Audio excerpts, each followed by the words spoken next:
Hey everyone, Forever2 here, and welcome back to Reverse 1999 for something that I must do within 14 hours before the day is out.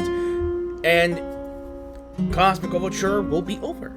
And coming after that will be the fabled Assassin's Creed and Reverse 1999 collaboration, starting tomorrow.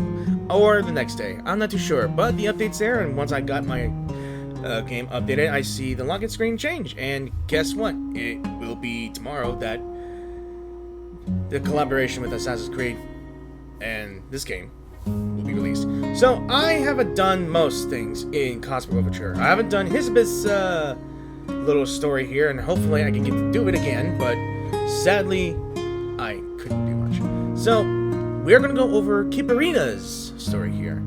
So let's see.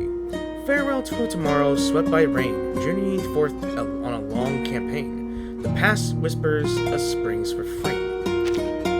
And as much. Floppy disks. 8 chapters. So, like in the guitar solo here.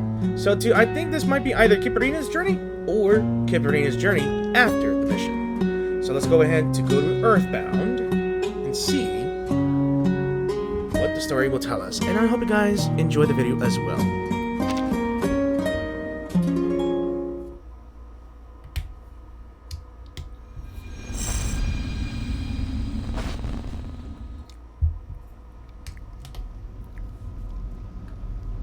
Again and again, she has been haunted by the same dream. In it, her eyes are clouded by mist, and when she tries to speak, her words come out garbled.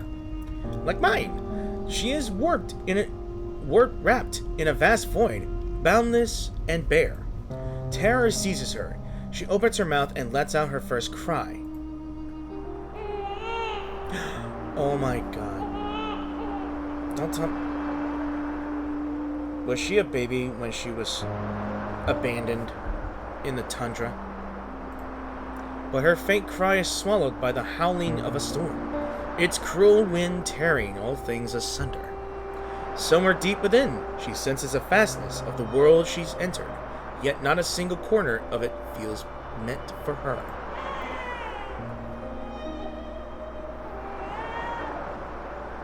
I mean, why? Why would anyone abandon a baby in the middle of a snowstorm? I think. She begins to slip into unconsciousness. But faintly, though, through the cold, she hears the bark of a dog and feels a warm, wet snout against her numbed face. Oh, thank God. It was a sled dog that found her. Easy now, easy. Settle down, you cheeky girl. What have you found this time? Don't tell me it's another little bear. Oh, dear. Koslov, you are a gigachag of all fathers to find this precious child. His smile vanishes into a look of open shock. Urgent footsteps press into the soft snow, reaching her ears, and then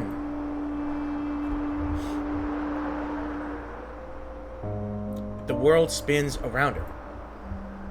You poor child. Look at you. Chilled to the bone. Those tiny little hands, like ice. He holds her close to him, tucking her under his coat. The world shrinks in an instant. I came back home tired when doing this video. Or at least when I started this video. And now I'm tired and sad. I'm almost in tears. But this cramped place holds such warmth. The howling storm can no longer reach her. Her frozen limbs begin to thaw, and a deep sense of safety settles in. You are safe now, little one. There is nothing to fear. And I realize that is my Spanish accent instead of the Russian. What's with the fish thing? 1, 2, 3. No more, no less. Just 7. Just how it was before I left. I cannot do the accents, guys. I really am sorry. But I could do this. Alright. So we're in Blesses. I am sorry if I mispronounce the name. It is weird for me. The girl gives a satisfied nod as she turns her gaze away from the tropical fish in the tank. After days of observation of her return from space, it is after the mission. Yes. Okay, I knew it. The end of her long quarantine feels like stepping out from another world. At last, it seems like she has her feet planted on solid ground again. But a drifting voice halts the smile rising on her lips. In fact, I ordered 10, but with the storm, logistics have been a complete mess. The leader said unless one of us is dying from a severe ornamental fish fillet deficiency, we'll have to wait our turn on the exotic fish list. He bred those new ones himself, and because he thinks our lively little teleport discs will save him a ton of trouble someday, he's loaned them to us from his personal collection. Are you saying that? just not the same pals as before. We have 7, not just the same pals as before. The Melusine lifts one of her hidden siblings from the coils of her hair. So? Listen up, you lot. No sneaky snacking this time, but we're paying for it. And we don't have that kind of money. My Fiend. That's your fault for insisting on recreating the exact same lab at this branch. Let it go already. This is all that mousy, overcharging salamander's fault. We haven't even got this month's allowance yet, and you're already splashing cash around like it grows on trees. I cannot... Okay, we are still working on the data Kiperina brought from space. Maintaining a consistent research environment will help to keep our thinking on track, none? Hold on. Did I just hear one of your snakes accuse me of overcharging? My prices are completely fair. Hey, I gave you them for practically the steal. Don't underestimate the pricing on getting identical tables and chairs in times like these. It's not like exactly easy to get your hands on them. I cannot exactly talk like I forgot his name. The salamander. The tiny salamander has stirred from its nap and launches into a spat with the serpentine siblings. Their loud commotion seems almost impossibly destined to Kiperina. The storm. And the reversion. Oh, thanks for keeping up with me, Kiperina. I'm sorry. Just saying the words seems to strike her with an unexpected harshness, as though she hadn't been ready for it. She tries to refer her eyes, but she is drawn back to the eco-tank again. The fish dart playfully through the water. She used to feel so much joy watching them, but then... they're not the same one as before. They're gone. A wave of dizziness sweeps over her. She feels like she has returned to the weightlessness void of space, but now without the company of the stars. In the endless darkness, a colossal presence stirs. Its pull catches her, as she begins to fall. So, what's your plan? Her fading awareness is drawn back to Earth by an envelope waving before her eyes. This is... You were all floating in the stratosphere again, weren't you? Voila! This is a letter from the St. Pavla Foundation addressed to the esteemed astronaut, no less. Seems the foundation is quite interested in what we pull off, so they've teaming up with the Laplace. Oh wait, I misread it. So they're teaming up with Laplace to throw a banquet meets scholarly exchange sort of to celebrate. Everyone's on the list. Names you know, and more than you know. If you don't, you won't. I keep misreading things. Watch what that look. I just... did what they could. It really isn't something worth celebrating. Maybe there might be something else I should be doing, like... She pauses for a moment, then lets the words leave her lips. About the storm. Are there any updates on the storm? And could there be something I could do to help? She longs for good news, though she could not possibly explain what kind of news she is hoping for exactly. But all she is met with is the composed expression on Hissabeth's face. About that. The data you brought back has definitely been helpful. We've already made great progress. But you're with Laplace now. You have to understand, when it comes to a problem like the storm, it won't be solved quickly. The researcher gives her little astronaut friend a gentle pat on the shoulder. Be patient.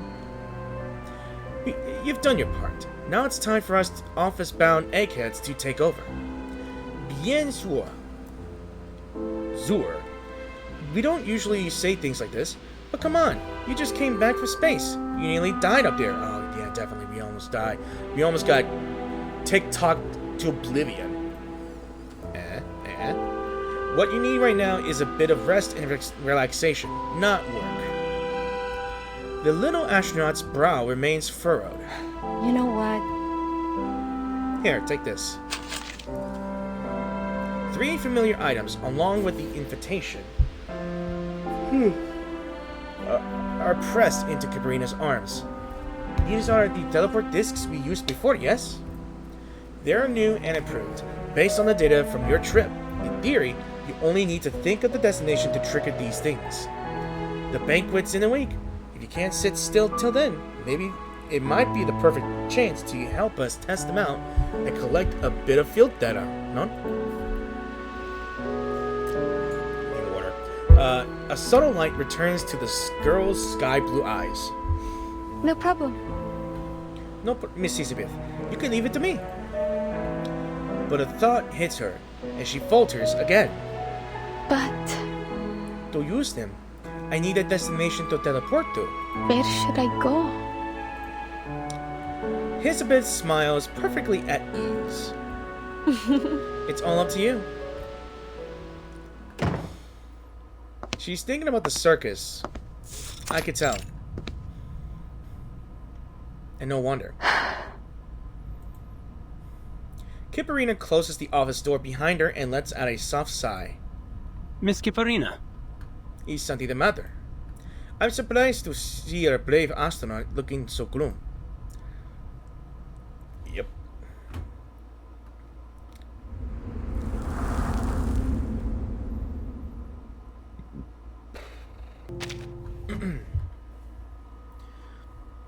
Right, I gotta double check.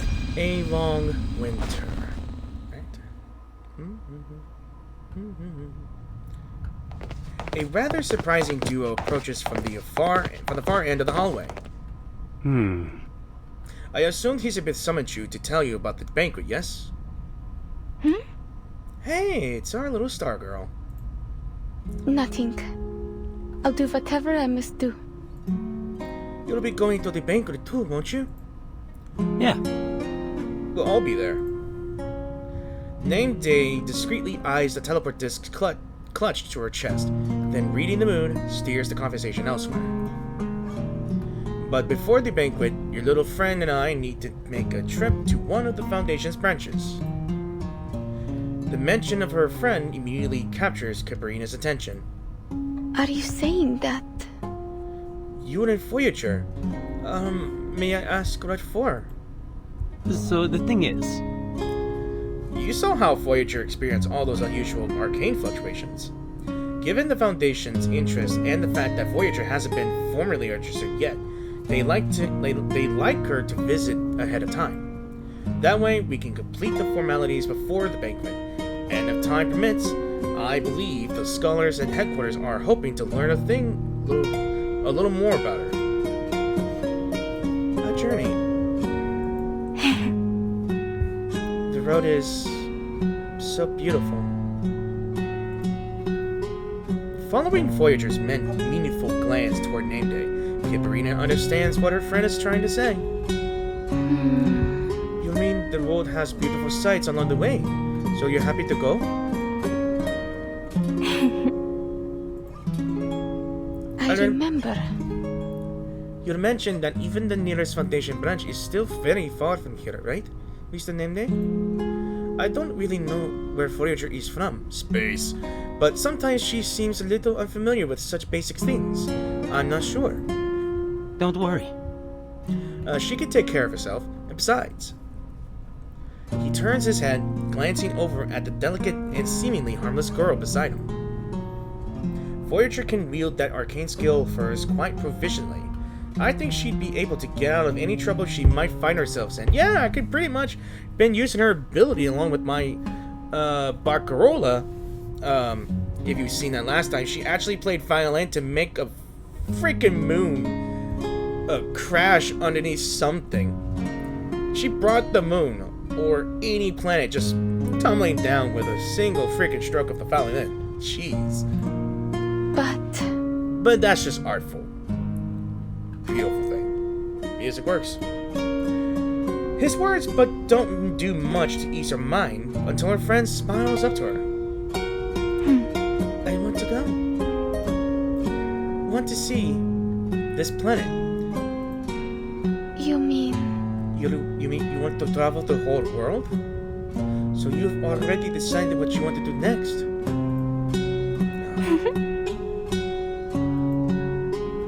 The excitement in her friend's eyes lifts Kiperina's spirits, though it comes with a strange, unspoken melancholy. Brushing off the odd sensation welling up inside, she lets herself smile in return. All right. If you've made up your mind, I won't stand in your way. However, be careful on the road ahead. Don't go around talking to strangers, and certainly don't accept any food from them. She holds out her fingers, counting off every precaution she can think of. You know, you could come too, if you like. That way Voyager will have someone to keep her company. After the paperwork's finished, we'll head to the banquet together. I'm getting hiccups. The invitation is tempting, but after a brief pause, Kiperina shakes her head. Thank you. But... no. I've already promised Miss Hissabeth I'd help her with her research. I think... I have my own destination. Yes, you do. It's with your family. Or at least the family figures that saved your life. It's simply that she hasn't found it yet. Excuse me, Miss Hissabeth. I just need to double check something with you. Pardon me? Just a while ago. I happened to pass Kiperina in the hall just now. She seems a little out of sorts. We agreed she'd stay at the branch and rest up properly for a few days. Sorry, what's going on? But she told me she intends to continue assisting with your research. Sorry, what's going on? Name Day's typical courtesies seem to have fallen by the wayside as he bites straight into the point. Despite that, Hissabeth is as cool as ever. You think we didn't want to give her a break? She beat us to it before we could even open our mouths. I just brought up the banquet, and she practically had an allergic reaction to the idea. Like, no, I don't need a party, I just need to work. Fate has a sick laugh at your expense, and what do? Act like nothing happened. Rush off the pain, rushing headfirst into the big noble cause. I just don't get it. It seems like everyone here can't help but be a martyr, yes? Myself included. The Melusine shakes her head and tosses the file she was reading onto the desk, rougher than she should. It made her an excellent little astronaut, I admit it. But honestly, I don't understand where it comes from. For a brief moment, the young man is at a loss for words.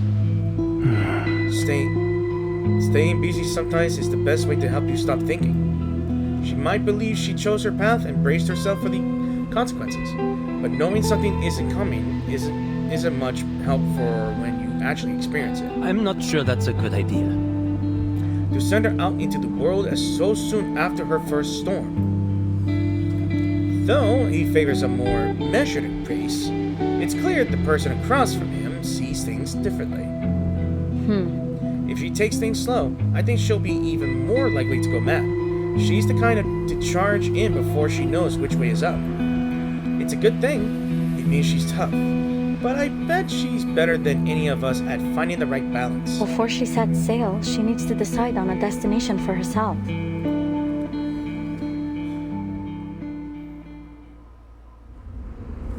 Yeah, like most people. Ow, I popped my ankle. Okay, I see 2 stages, but what is with special? Yeah, there's 3 specials here. On Doomsday, I guess. Is it a fight or is it something else? I'm not too sure.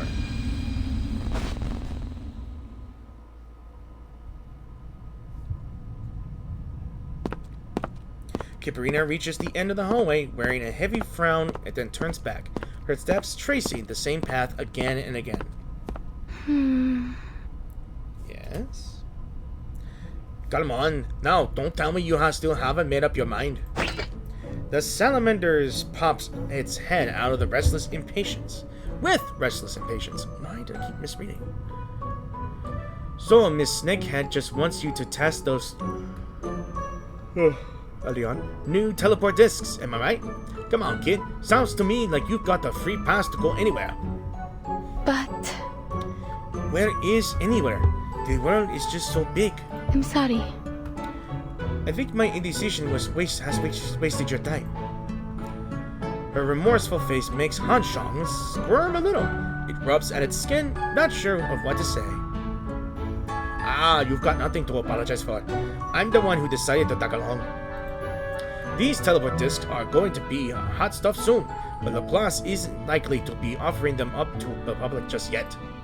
Which means, if I want to keep digging into how these things actually work, and I don't want to keep begging that mean snakehead, then I'll just have to ride your coattails and for the next little while. Listen, wherever you go, I go. Oh, Nayan, sorry if I yawn. It's gonna be happening every time I narrate. If you take a couple extra minutes, so what? It's not the end of the world. Take your time. Think all you like. Something in his phrasing catches Kiperina slightly off guard. The end of the world.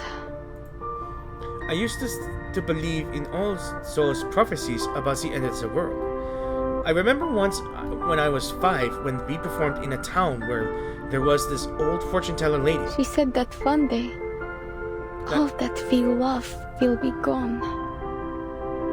The earth will split open, and then the waters will rise. I remember being so frightened when I heard that. I rushed into the tent and hugged Mr. Kozlov tight. I didn't even say anything. He was worried about me for a long time after that. I thought dawns in her mind and spreads across her face. I still remember. It was in Murmansk. It was where Mr. Kozlov found me. He told me about when we returned there for a performance. That was 10 years ago. The year was 1977. Sorry. Oh, sounds like you might want to pay that place a visit. She hesitates, then nods. Her face resolute and certain. Yes. She pulls out the first teleport disc. She whispers the destination in her mind, invoking the teleport ritual. She takes a deep breath. My destination is Murmansk. Scattered memories of the city flood in her mind. The ships in the port, the towering statues, memories flowing away in reverse to a distant past. A warm coat shields her from the snowstorm, and a tent provides the canopy for a small world filled with laughter and joy. The ritual takes hold. The disc shakes in her grasp, and without warning, another word surfaces in her thoughts. Home.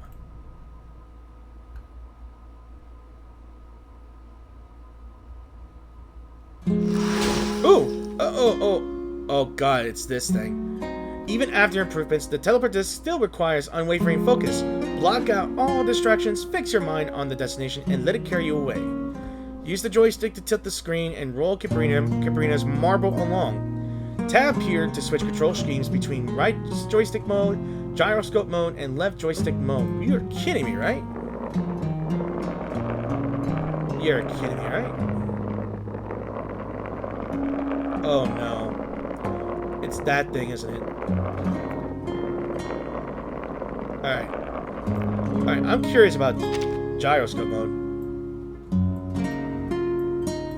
How does this work? Oh wait, is this just for mobile phone?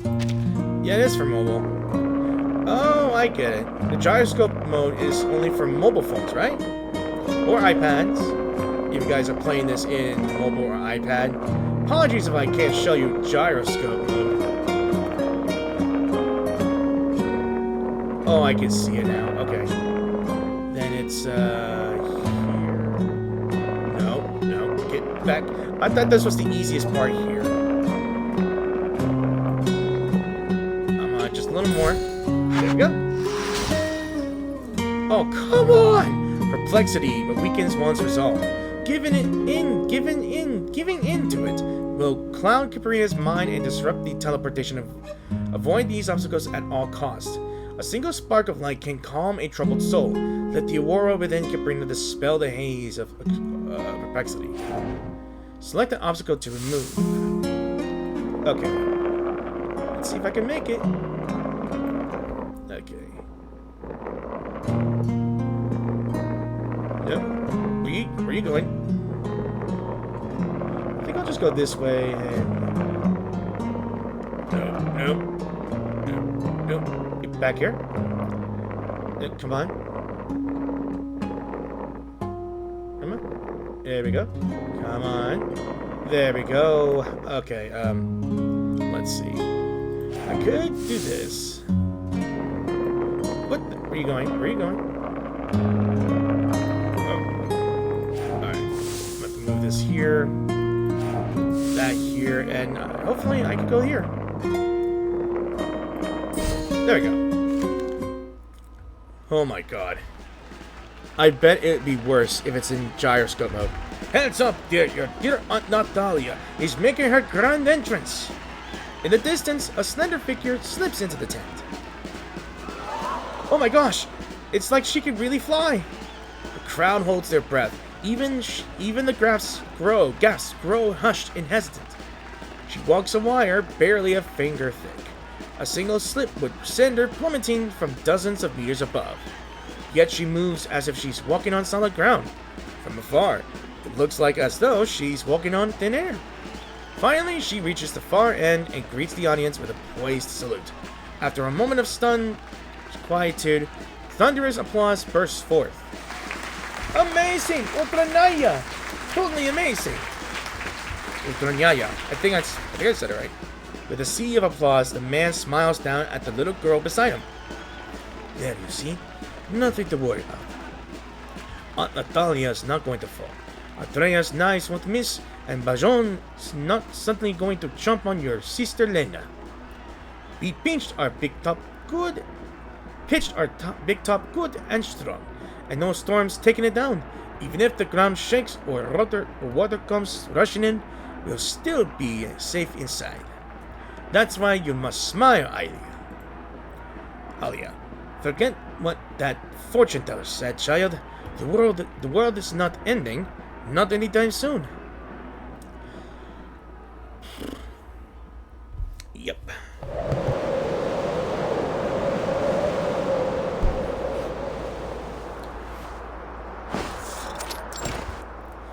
This is a suburb.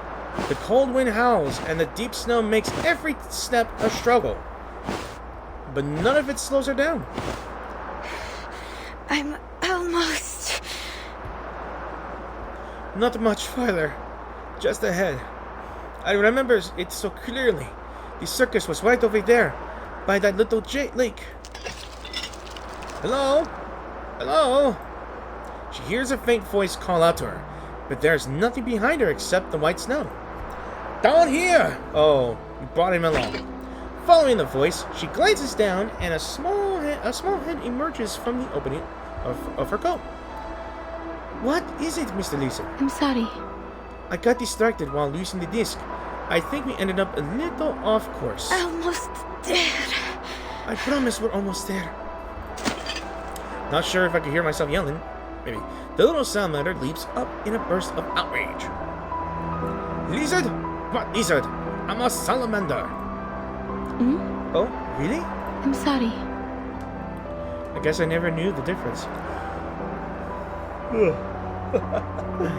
Its little head shakes. Ah, no, that's not even what I wanted to say. What I wanted to ask is, where are we really headed? I mean, you get what I'm saying, don't you?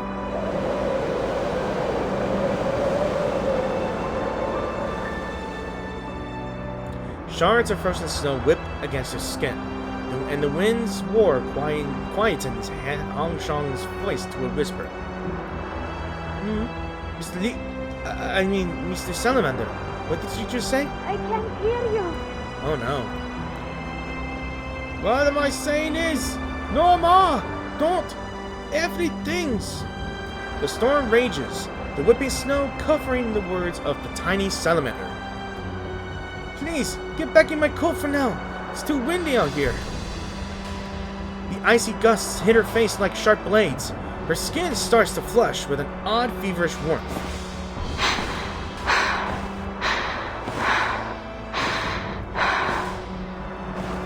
This was careless.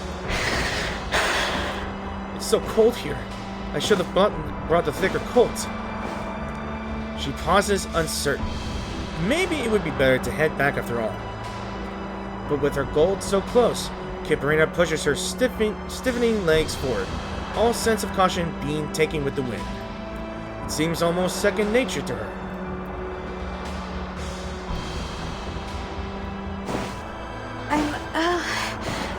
I'm almost dead. Yes, you are.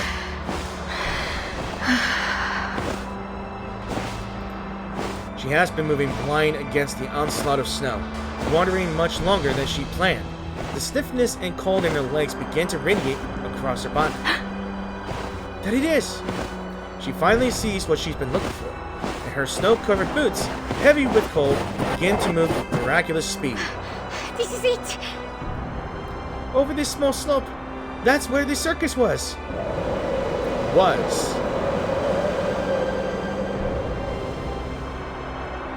Why am I seeing a blank... Why this game always lags? The screen just blinked into the minigame. She climbs up to the peak of the slope and finds herself solid.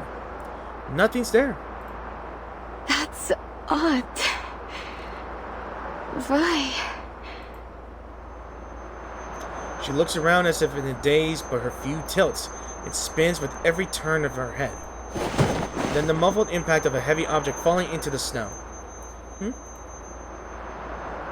After a moment, her brain sluggishly registers. The heavy object was her. I said, that's enough! You're freezing to death, kid!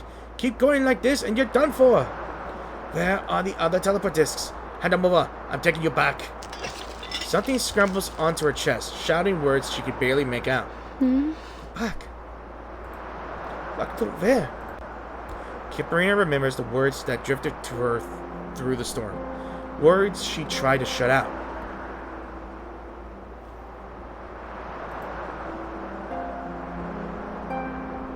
Just stop, kid. Where are you even going? Don't you remember? Everyone from your circus was swept away by the storm. Oh. I forgot. What am I saying? I couldn't ever forget. Hissabeth told me everything. She's in denial. They're gone. Yeah, they are gone. And then her consciousness begins to slip away. But this time, there won't be anyone to shield her with the coat, to craft a tiny haven from the storm. All that she loved has vanished. For her, the end of the world has already come. Her world is the circus. Her family. But as sight and touch fade, she catches a faint sound. It sounds like footsteps. But how could that be?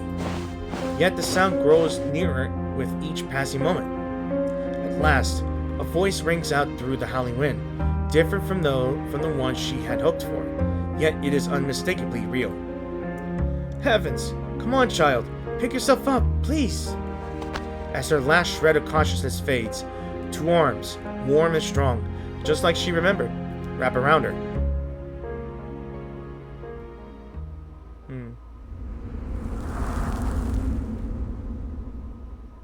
That's weird. I got a success and a talisman success. Can't just get back from the break and onto a warm place in the north. I wonder what that would be.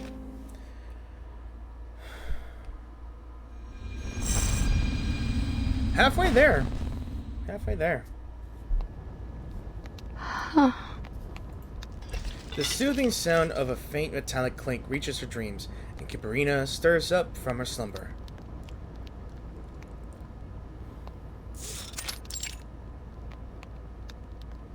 This is... The room is slightly old-fashioned but warm. The wind still howls, shaking the windows from the outside, but within this little sheltered world, it soon fades away. Kiperina props herself up in bed, the thick blanket sliding down her chest. No wonder I feel so warm. Her companion, along with its weightly dwelling, leaps onto her belly. You're finally awake. You scared the life out of me. If I let anything happen to you, everyone back home would have turned me into salamander jerky. Hey now, don't try getting up yet. She said you need to warm up your hands and feet a little longer. She. Han Chong gestures outward as a woman in her 30s steps out from what looks like the kitchen. Ugh. That's right, dear. Just rest for a while. The frostbite's already taken care of, but the ointment will work better if you keep it, if we keep it and you warm. Come now, let me tuck you in. Oh. Okay. Her tone is warm and easy. Kiperina pauses for a moment, then lies back down without protest. Were you the one who saved me? I don't know how to thank you enough.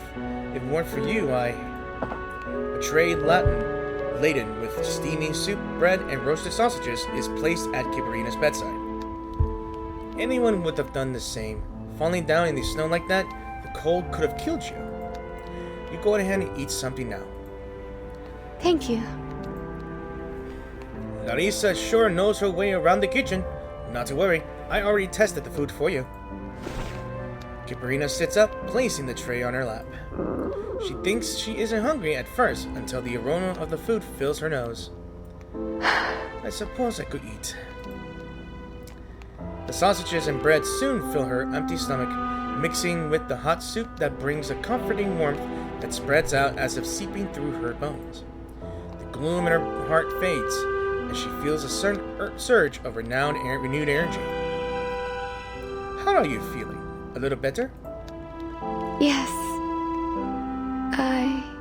I'm doing much better. Yeah, she is.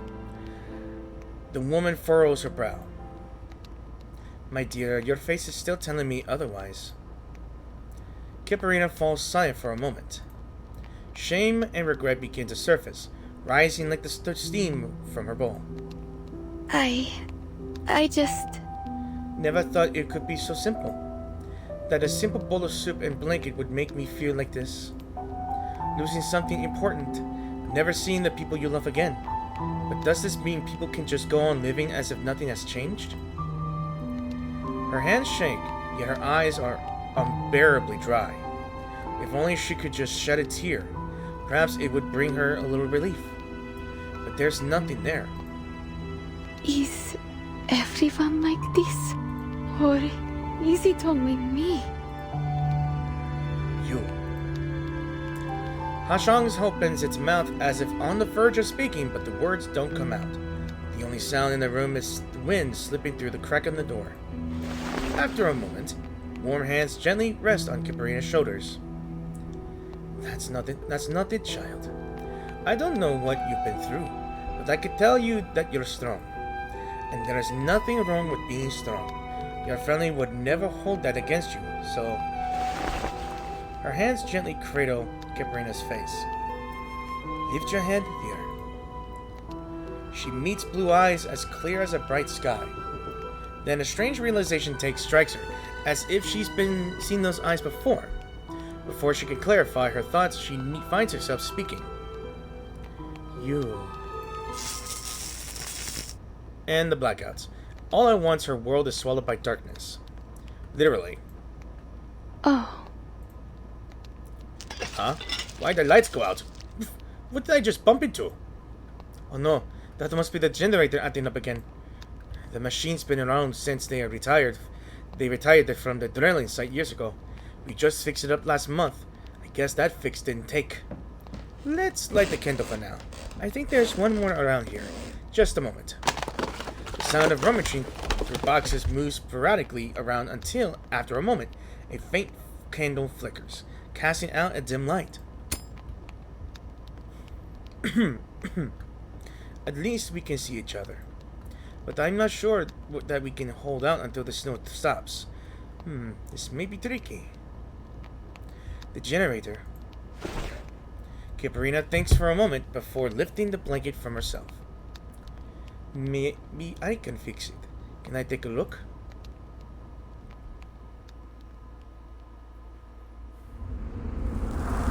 That was short, but that's good enough for me.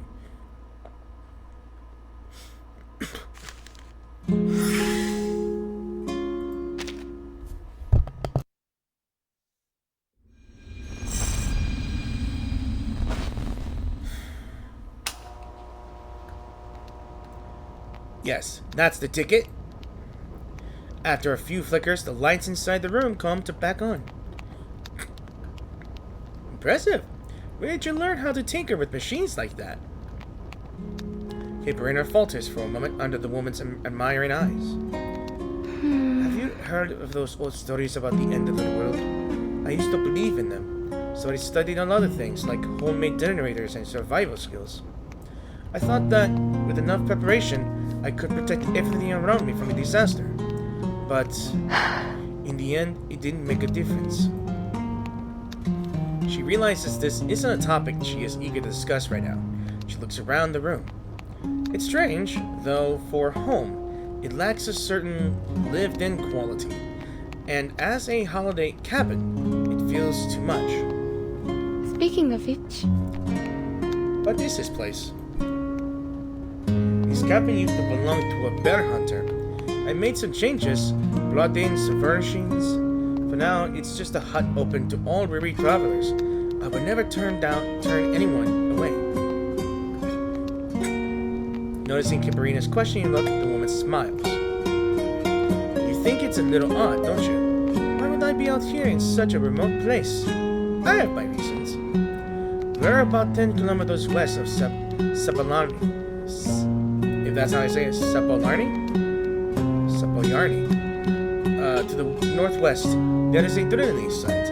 I work as a doctor there, and my husband is a mechanic. That's quite far on foot. Yes, it took us quite a while to get out here, but I didn't expect the weather to turn against us like this. The woman stares out the window as the snow continues to pile outside. The storm doesn't seem like it'll let up anytime soon. Let's just pass the time then. It all began a long time ago. Back then, my husband and I were still young. We had good jobs in the city. Then one day, he came rushing home with a pile of papers. Bills. Eviction notices. Look at this. These fools are insane. They want to dig a deep well, digging through the earth all the way to the deepest depths. It's not for oil or any other many minerals, but just to find out what's at the Earth's core. Tell me, is there really anything more ridiculous than that? The man points to a line on the paper, his face glowing with a beamy smile. They are recruiting, and they need mechanics and a doctor. How is it going? So what do you say, Larissa? We stayed for several years. Our first child was even born in the dormitory. Doesn't it all seem ridiculous to you? No, it's not like that. Whether it's the Earth's core or the edge of the universe, discovery is always valuable. No one person can complete such a massive task, but if everyone does what they can, it's not impossible. Arsene, my husband, he often says the same thing. From the woman's fading smile, Kiperina senses something is amiss. Are you saying that? The project was not going well. There were many difficulties that we hadn't anticipated, but in the end, we worked together to overcome them. The deeper the well went, the more we believed that one day we would uncover the mysteries down below. Until they claimed we had opened the gates of hell. Well, of course you did. Do you realize the Earth's core is full of magma? Hot magma. Dumbasses, I'm sorry. But I heard it, and there's no question. That sound could only come from hell itself. You think that's bad? I've seen it with my own eyes. I was smoking outside a few nights ago, and when I saw this freakishly tall figure near the kennels, I didn't really know what I was looking at. How could a person possibly be 2 or 3 meters tall, huh? And that was the night those dogs died. Okay, yell again. That was the only about 10 meters away from me at the time. We've got to stop this thing. Who knows what we could let out? The crowd's fear spreads like wildfire. But in the end, a bright, cheerful laugh drowns out the flame. Enough, comrades. You don't really believe all that silly talk, do you? That sun was just the wind. As for the bear, Yakov and the others are already chasing it down. I see. Everyone's been worn out lately. But pull yourselves together, comrades. Didn't we train for this? We are standing on the crust. Beneath that is the mantle. And I'm going to say it with my own voice. Mohorovic. And that the Mohorovic discontinuity is in between. Where do you think hell is supposed to be? Sometimes all it takes is a single voice for the flames of anxiety to subside. Arsene has always been like the way. He hasn't changed since we first met. At times, he's almost like a kid still, always causing trouble. But when he takes the lead, people can't help but follow him. Pride shines in the woman's eyes. But her smile changes. He shouldn't have stood up like that. That evening, I was called to attend to a worker with a sudden fever, leaving Arsene to watch over our eldest daughter in the dormitory. The next morning, they found him lying in the snow. Blood ran from the house all the way outside. That child was gone. They called it a punishment from hell itself. I have a feeling. I don't know why.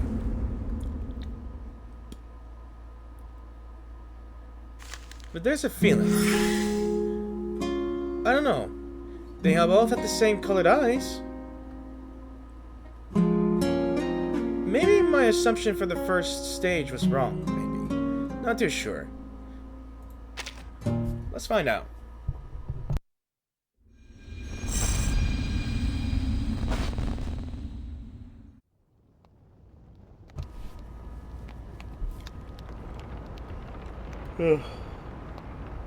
Damn, I'm tired. Kiperina is left speechless for a moment. She never imagined the story would take a turn like this. I'm so sorry. That's such a horrible thing to have happened to you. The one who should apologize is me, child. Such a tale. No one would feel happy about it, yeah? Da? Yeah, I hadn't planned to say all this, but somehow it's such an odd thing. I hope I haven't upset you. The story clutches at her heart, and a question is lodged in her throat, one that another listener asks on her behalf. Wait, seriously? You mean a monster from hell attacked your husband? No, how could that be? The well is only a meter wide. How could anything dangerous have come from it? The woman offers a strange smile that slowly turns cold. Besides, I'm a doctor. His wounds were caused by a knife, and I found the blood-stained knife a few meters away. So I brought the hounds in and had them follow the scent to track down that monster. Is it human? Bark, bark, bark, bark. The hounds bark wildly as a fearful face peeks out from the shadows of the building. A face she recognizes. Mr. Vasily? What are you doing here? Is that blood on his clothes? He's the one! Grab him! Vasily was a pitiable man. I've known him for a long time. He came to my mother's clinic late one night, carrying a strange old man in his arms. Back then, he was the most kind-hearted young man in town, and everyone loved him. I used to help at her clinic. Every time he walked by, he'd take out chocolate from his pocket and say it was a treat for good kitties. Jesus. She closes her eyes and pauses for a moment. When I saw him again at the drilling site, I could hardly believe I was looking at the same man. He would have have been in his early 40s then, but he was hunched and gaunt. If someone told you he was 60, you would have believed it. She sighs, eyes filled with sympathy, but there is something darker in it. Was it anger or hatred? Maybe both. Perhaps neither. Kiperina cannot say for sure. In the end, she simply asks in a whisper, What happened? "Don't make him like that." He never spoke of his past. I only learned of it from the others. He said something he shouldn't have. He said something he shouldn't have when he was drunk, and the following day he was taken away. Nobody heard from him for a long time. They say he was sent to the Fukuta mine. Arseni once shared a dorm with him. He said that he often woke up in the night screaming. He said that Vasily always claimed he didn't say anything wrong, and that he knew who informed on him. But every time he would tell us a different name. Whoever it was, that place broke him, and he no longer believed in anyone or anything. The kind gentleman I knew as a child might as well already be dead. Is that why he did something so terrible? How is she? I mean, your daughter. Our child, my most precious treasure. She vanished.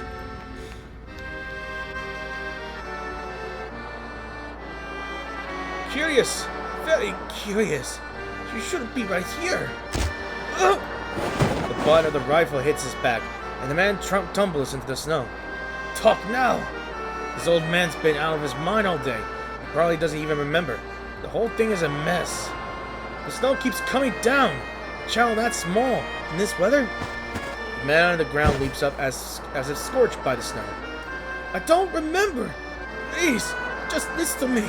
We can't keep drilling. The sounds from below. I know those sounds. Something horrible is going to happen. Something very bad. They're going to take us on there. To hell. I won't go back there. He screams, his voice eventually faltering and fading. I just wanted to frighten you. I was planning to hide the girl, to make it seem like a warning from the demon, so that you and Arsene would stop. Without you, everyone else would agree to end this. I didn't think I would wake him. I brought the knife for a little courage. I never imagined. I thought, Lisa, please forgive me. Then the police took him away. I never saw him again, and they never found our girl. I don't know if I truly hate him. He was a pitiable old man, driven insane by his hardships. But I know that I can't forgive him for what he's done. But I just hope to never see his face again. I keep getting clicks on my mind saying that both their eye colors might be the same. I don't know. I'm just hoping. Kiperina has no response to the woman's story, only an ache of sympathy. Reality cannot be changed, and any consolation she offers would be a futile gesture. She understands that more than anyone else. I'm such a mushy little salamander. I just can't handle stuff like this. Me either. The little salamander swishes its tail and hangs its head over the side of its container. The cabin falls into silence. Until at last, Kiperina sees the woman's eyes lift up and out of the window. Oh, would you look at that? The snow stopped. It really has. Do you see those two small hills over there?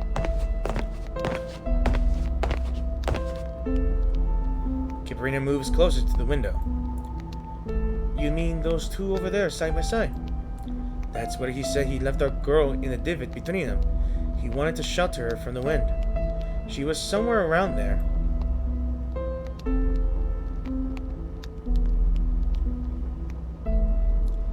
Kiperina finally understands.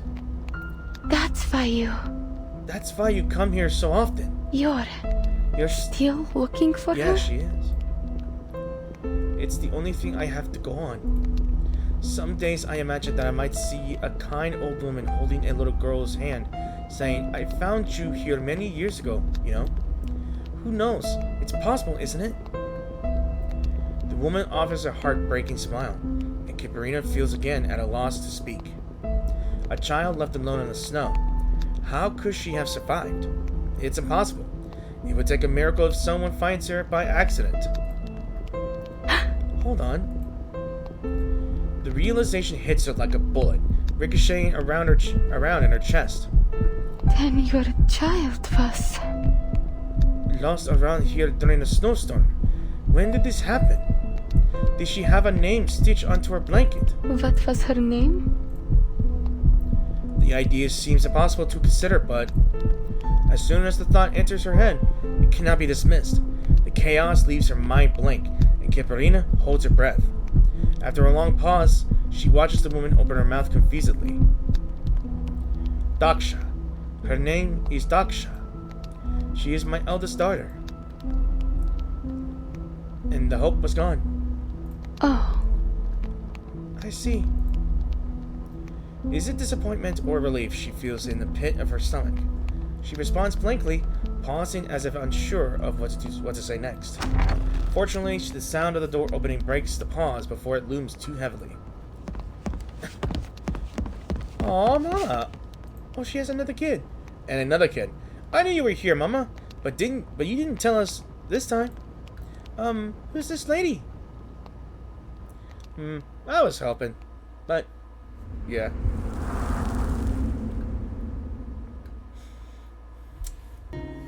Alrighty then, we are almost there. Just 2 more left, guys, and we're almost done with it. And got about 9 hours. So, a message from afar. And it's one of those mini games, I guess. Because it says special.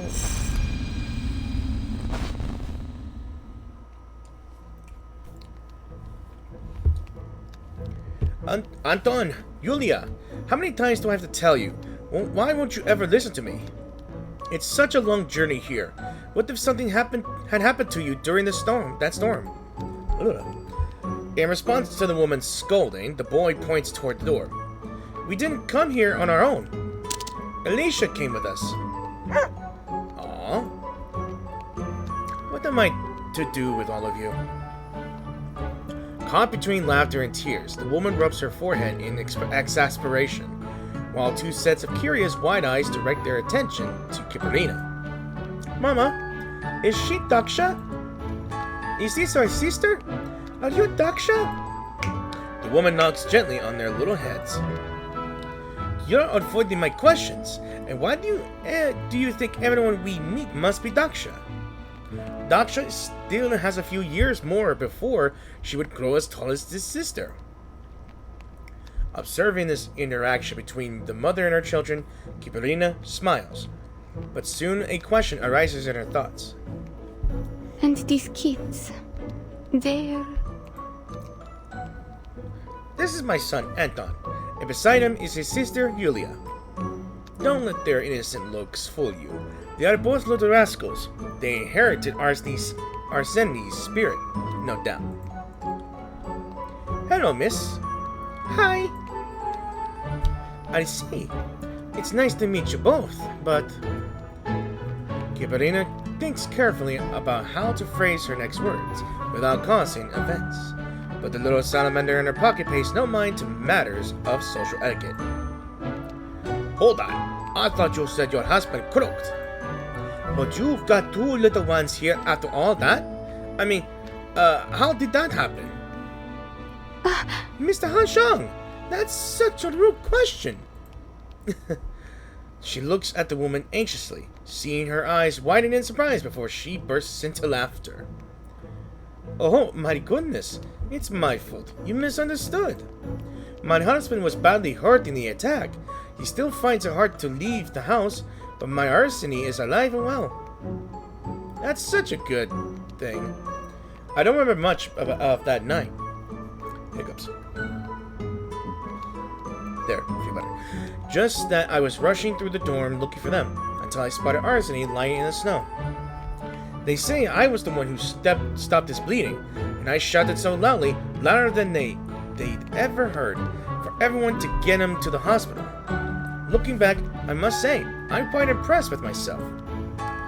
She stitched up her man, I can tell you that. Oh, so that's the deal. Yeah, I got to admit, I completely misunderstood. Shang shakes its head, as if relieved. After processing the details, Kiperina allows herself to smile again. That's wonderful. So Arsene is alive. That's such very good news. Still alive. Still able to see and speak to each other. There's nothing better. She shifts her gaze to the two little ones watching Han Shang with intense curiosity. Oh no. Anton, Yulia, such good names. It seems I was just worrying for nothing. I thought... You thought she was her mother. She still believes that the woman before her is trapped in the memories of the blizzard long ago. Perhaps she doesn't have the right to say it, but deep down, she understands. Life must go on. We must all keep looking forward. I've been searching for her ever since, and I still cry for her often. But I have a good life with Arsene and our children. We have to let ourselves find happiness again. She looks over her two young children, her expression deep in both longing and joy. Even after Anton was born, I find myself worrying that maybe Daksha would hold it against me. No, it's not like that. You're such a good person, and I'm sure your daughter Daksha must also be a wonderful child. None of this is your fault. Daksha would not want you to be unhappy. At least, if it were me. I'd hope that those I care about, and those who care about me, would find happiness again. In that moment, Kiperina feels something stir in her heart.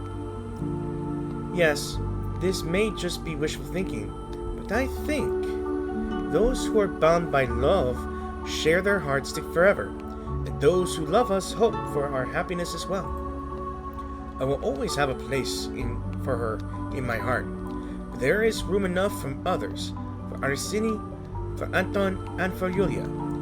A heart can never be too full. It expands to fit new love. And I know she would love them just as I do. Yep, we all would. Of course. The two children bounce over to her, and the woman pulls them into her arms, their expressions matching in warmth and tenderness. I struggled with it for a long time, but in the end, my children helped me understand. It's the love we receive that gives us the strength to overcome our suffering. That's how we are able to move forward from tragedy, to find our future without losing the past. She meets Kiperina's eyes, glistening teardrops illuminated by the sunlight pouring in from the window. I don't know what happened to you, but perhaps you'd be willing to share it with us? For a moment, Kiperina feels as though she is too wrapped in their embrace. But the truth about the storm cannot be disclosed to outsiders, and so the truth has to remain with her. I am looking for a circus, the Utranyaya circus. However, it seems I've come to the wrong place. They're not here. Utranyaya? We know Utranyaya. The two children scramble to pull out a crumpled poster from Anton's pocket. Look! This is a silver lining. The familiar lettering on the poster leaves Kiperina on the edge of tears. That's true. But why? It really is Utranyaya.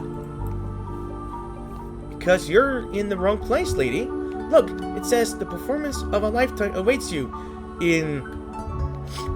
I'm gonna be totally missing the pronunciation. Is it Kandalaksha? Kandalaksha. See you there. The show isn't... Oh god. Kandalaksha. Not here. We want to watch the show as well, but the postman said we won't make it in time. He said... I was chewing gum, guys. I really needed a gum. It was really, really far away. Let me see. Oh yes, I'm afraid it is, children. The woman takes the poster into her hands and shakes her head regretfully at the children. It says their performance starts at 7, but Kandalaksha is over 200 kilometers away. We never make any time. How about this? I'll ask the postman to keep an eye out for news about the circus, so we'll know when their next show is. I'll take you next time, okay? Fine. And that's a promise now, Mama. The two children nod obediently, but she can't help but feel the same disappointment as she sees in their eyes. Wait. Maybe. She's got 2 more teleport discs. She reaches into her pocket. Maybe I can take you there. To Ultranyaya.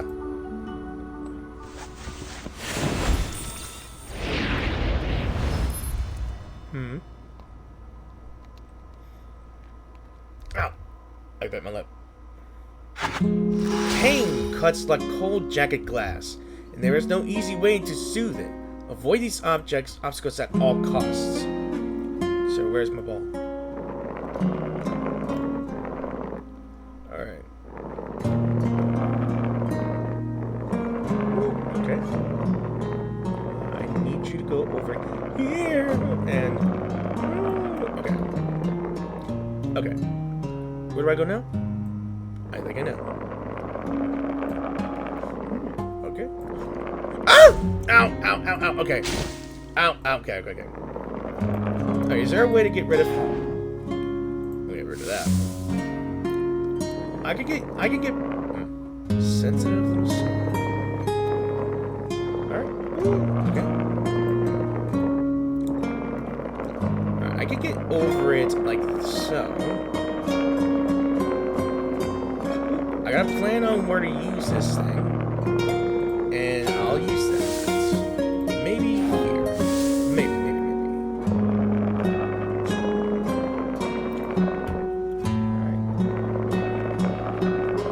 I bet the gyroscope mode would be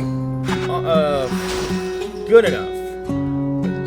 Cowardice gives rise to doubt and hesitation, obstructing Kiperina's path forward. Remember the courage it took to reach for the stars. Harness it, and cowardice it will no longer stand in your way.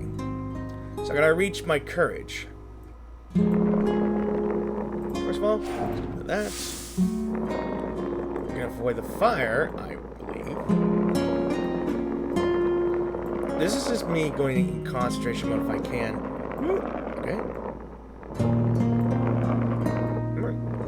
And I am the flaming ball. Oh. If I can reach over there without hitting that damn ice ball, it should be good. Woo! Guess we'll get rid of that one then. Alright, I got 4 more to go. Alright, this mouse is getting maybe. Alright, let's see. We go here. I don't think it matters if I use it. I really don't care. I make it to the goal. I be successful. Alright, on to the final one.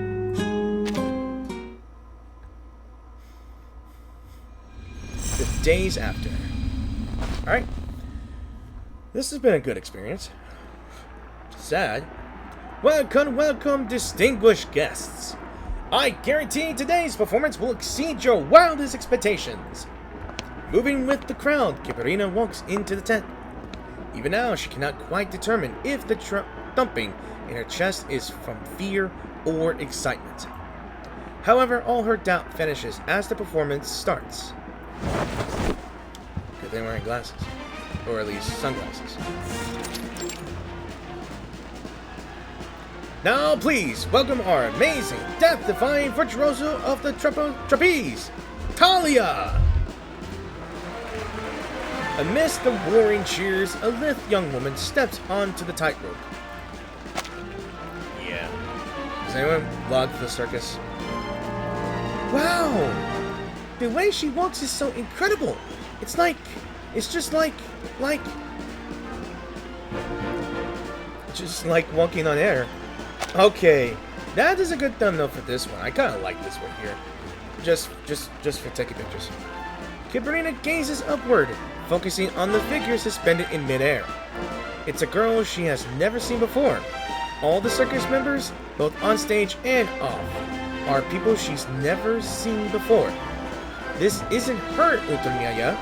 Her last glimmer of hope falls away into oblivion. Yeah. But strangely, somehow, her heart continues to beat steadily and strongly. She's amazing. I think she might even be better than I was. The performance is breathtaking, lighting up the faces of the crowd. Again, this might be a good picture here as well. I'm looking for potential thumbnails as well. Even with everything so unfamiliar, this is the Utomiaya she has longed for. The one she feared losing but ultimately had to part with. Her home. I had almost forgotten what it was like. This is what it feels like to watch someone walk on a tightrope.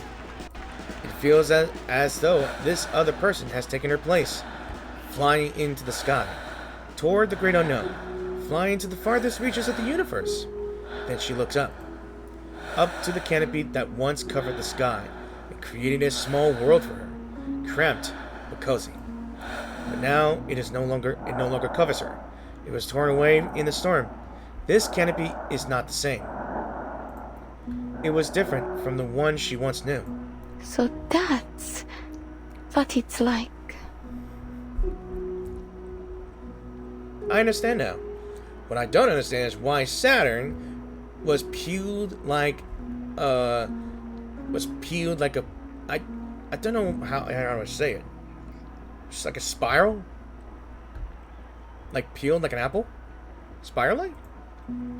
It is only when gazing into the universe that one can truly comprehend their own insignificance.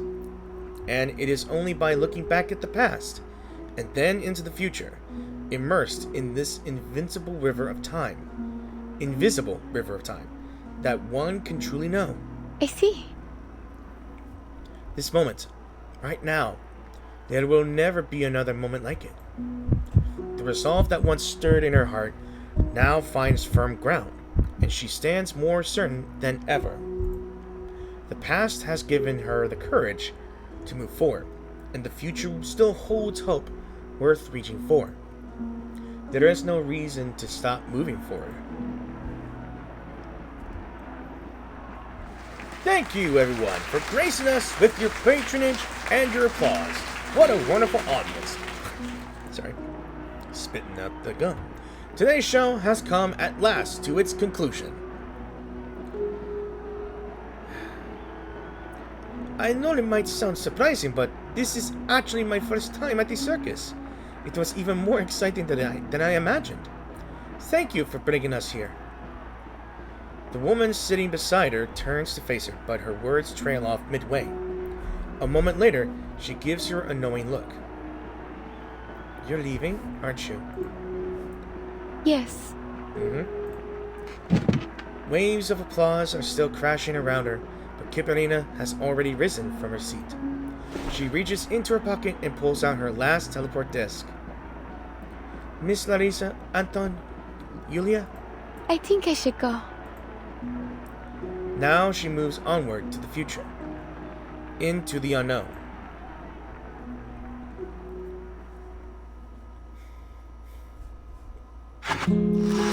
Oh god, what is this? Sometimes more profound and unavoidable pain will arise. Learn to live alongside it, for your path forward may lie within. So in other words, I have to move as this thing moves. Alright, so I gotta grab this thing. Yeah, I already got plans of it. Alright. And corner! And I messed up already. Alright.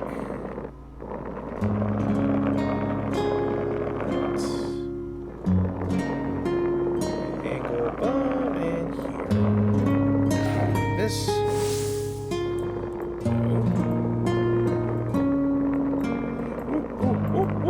Oh god, oh god. Okay.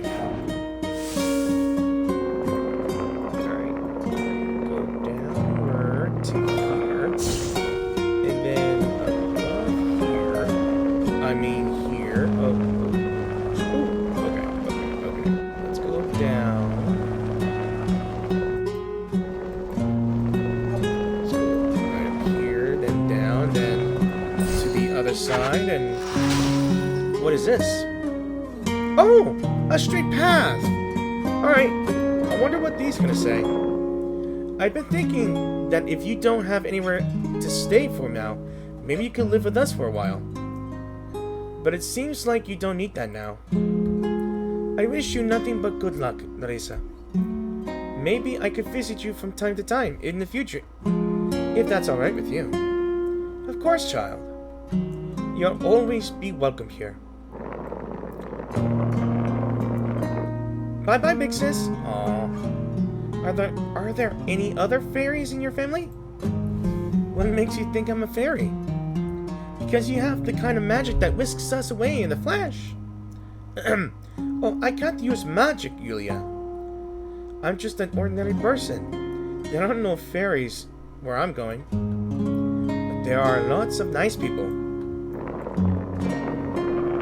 I feel like the music is a good setting for this type of thing. Do you have to go to school when you get back?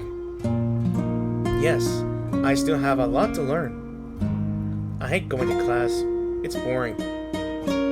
Mama tells me that if I study really hard, I'll have a bright future. But I don't even know what I want to do in the future, do you? Of course you don't. You're still a kid. I want to do whatever I am able to do. And as much as I can. I guess we'll both have to figure it out while we're in class. You're right. Let's take our time and think it over. What's with the rush? There's still time before the banquet starts. I think it's time to get moving. After handing in this teleport disc report, I'll have time to finish reading the Laplace training manual. If Miss Winsong has time, I'd also like to continue learning about ley lines. Or I could look over my notes and get back to my physical training. There's still so much more for me to do. Looks like those guys don't need to worry about you anymore. Huh? What do you mean? Hey, forget I said anything. Let's move. I was just thinking about heading out too. Sure. Let's go.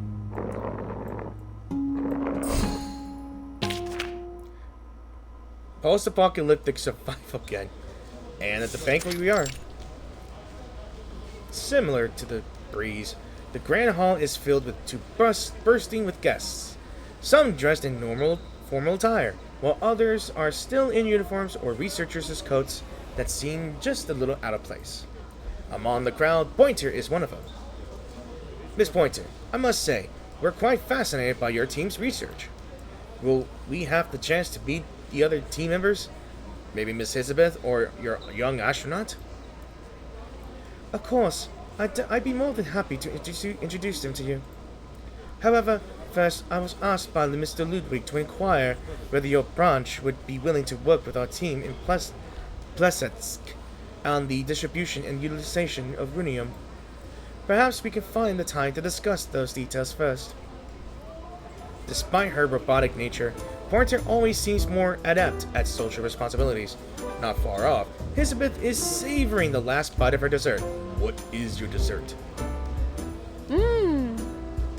Delicious. Soufflé should be eaten immediately after it's baked. The Foundation's chefs certainly know what they're doing. I'm more interested in the lamb chops over there. Come on, bring us another plate. Not the best choice.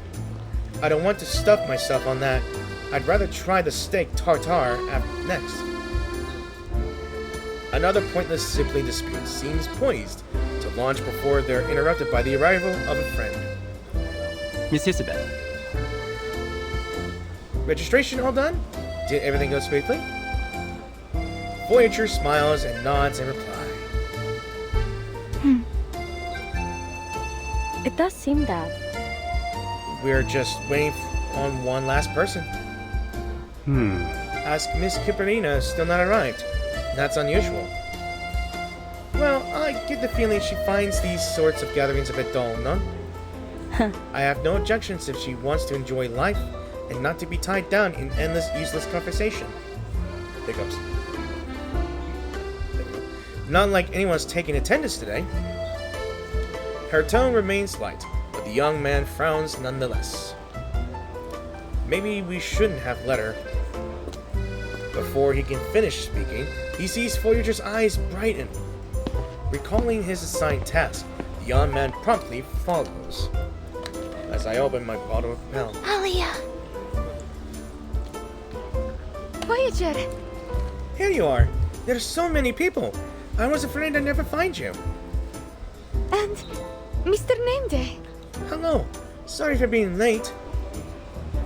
No need to apologize. I just can't remember you ever being late for anything before. Was there something keeping you? When Larissa heard I was going to a banquet, she insisted on helping me with my outfit. I tried on a few things, but none of them felt quite right. I finally settled on my regular outfit. That's why I'm a little late. But Larissa still helped with my braid. How does it look? It's beautiful, Alia. I cannot voice Voyager. I don't know why. I can't get that tone right. It sounds like you've made some fine friends recently. Kiperina's warm grin dispels the last of Nameday's worries, and Voyager begins to hum a cheerful melody. A bouquet of white flowers is presented to Kiperina, with a subtle fragrance that caresses the tip of her nose. He sees... For me? And she nods. A peculiar unspoken understanding allows Kiperina to quickly grasp what her friend is trying to say. Thank you. Voyager, so these are the flowers you found along your journey. They're so pretty. I'm happy to hear you also had fun with your travels. After tucking away the exotic flowers, Kiperina looks around the hall. Who are you looking for, Miss Winsong? Or perhaps Miss Hissabeth? Just a while ago. I ran into Miss Winsong. She told me she'd like to introduce you to August, Nina, Piotr, and some of our other students. Yet, as they scan the room, there's no sign of Winsong. I do recall Madame Lucy asking around for her, so you'll probably have to wait a while. As for Miss Hissabeth, she's right over there. She follows his hand to a familiar figure pursuing the snacks nearby. She obviously notices her, yet after a quick glance, she heads towards the exit. It's a clear signal to follow her. Kiperina matches her speed and exits the room.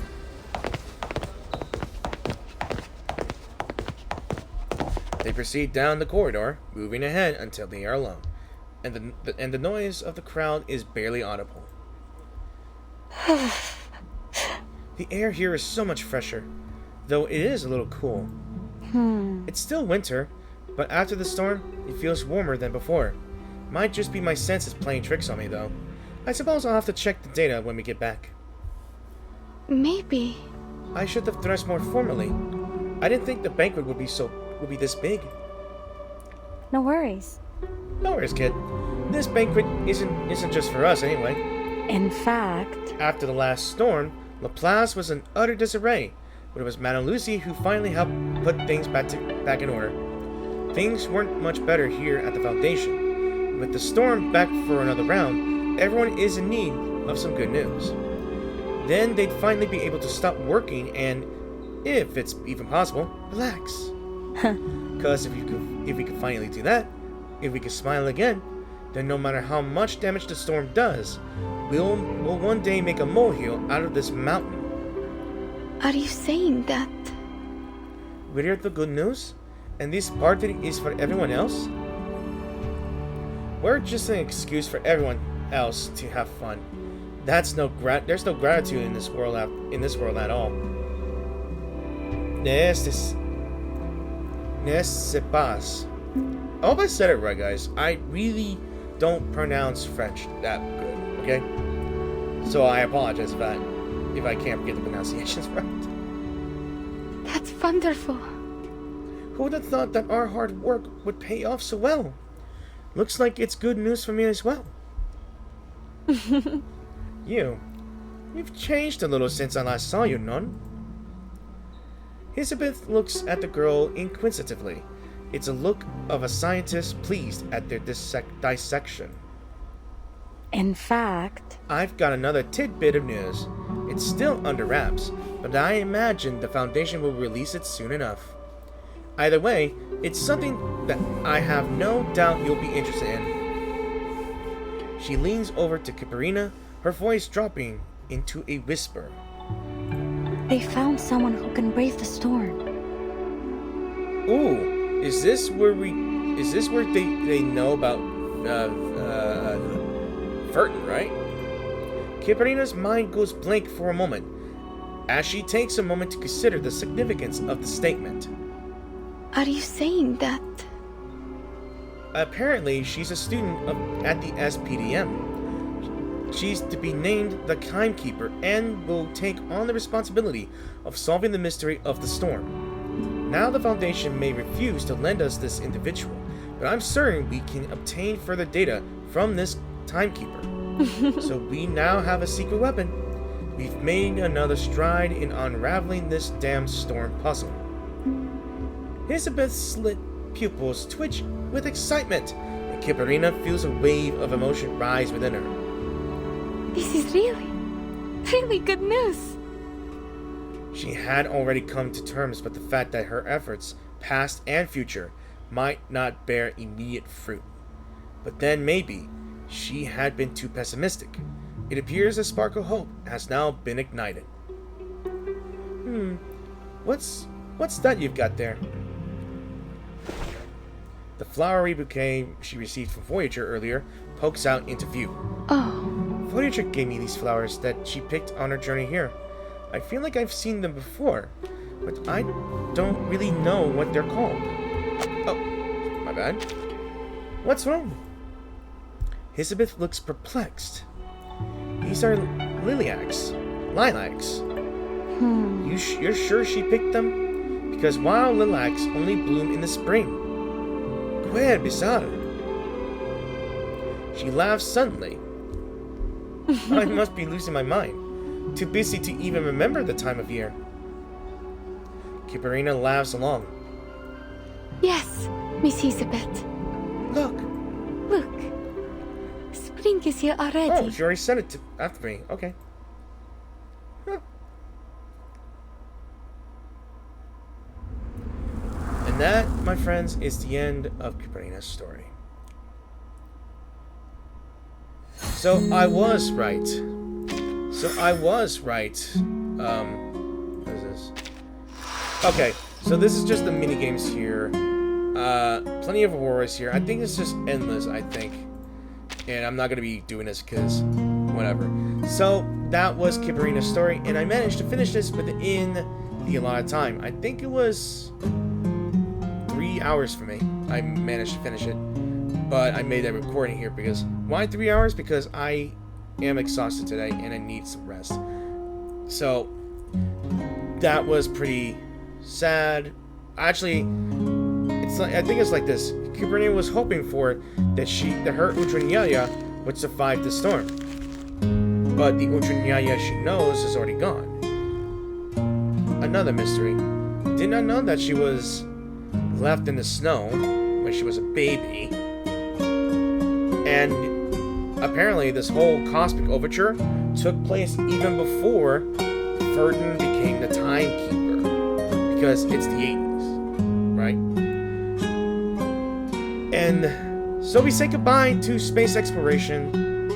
And tomorrow we will say hello to Italy or Greece in this special collaboration of Assassin's Creed and Reverse 1999. Before that, I'm just like, it's a lot of surprises in the story here. I may have missed out on Hissabeth's story, and I'm hoping it'll come back, but that's all I can hope for. So, if you did enjoy this video, I just want to say thank you all for watching this video, and I hope you enjoyed this video. If you did enjoy the video, please give this video a like or dislike. Any comments that you want to put on about this video, you can leave them in the comment section down below. And I guess probably in the next video, we will either be doing the collaboration quest of the new event in Reverse 1999, or I will be doing Genshin Impact, maybe Genshin Impact base. I'm trying to track down how many days I have left until those summer events are over. And yeah, hopefully the summer event doesn't end here. I know Zenless only has about almost 30 days left of the summer event, and I really wanted to try to catch up on the recent chapter. So, as always, thank you all for watching, and I will see you guys in the new video, so peace out. And till then, bye!